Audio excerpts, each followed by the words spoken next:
Pikeview and Wyoming East for the AA Region 3 Section 1 crown. Starting the first inning, bases loaded for Owen Biggs, who draws the walk to get the early lead for the Warriors. We go to the bottom of the inning. Jared Vestal chops one to third. It'll end up being a fielder's choice, but ties it back up 1-1. But to the second we go. Panthers add some more. Christian Walters smacks one to right.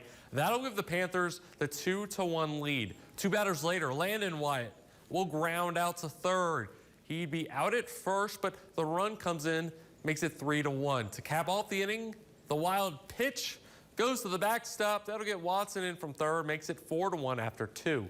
Warriors wouldn't go down without a fight, though. Ryan Mills gets one to drop and right, makes it a 4-2 game. But afterwards, the Panthers would go on to tackle on two more, getting the game to a 6-2 score, where in the end, the Panthers go back-to-back, winning the section once again, defeating Wyoming East 6-3. Here's freshman pitcher Eli Hilling and head coach Josh Wyatt on winning the section this year. It feels really good, and to be out here with my team, just fighting and battling to get to this game. We knew we had it from the start, so I'm very happy. Definitely going to celebrate this later, but mostly glad for Coach White.